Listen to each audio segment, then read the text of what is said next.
Hello दोस्तांनो, आपल्या आजच्या गोष्टीचं नाव आहे माझे मित्र.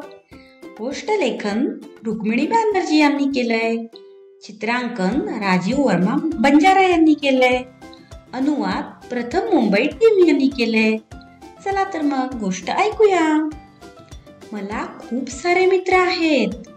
माझे काही मित्र मोठे आहेत आणि काही मित्र लहान आहेत. माझे काही मित्र म्हातारे आहेत आणि काही छोटी बाळही आहेत. माझ्या काही मित्रांना शेपटी आहे आणि काहींना तर पायच नाहीत.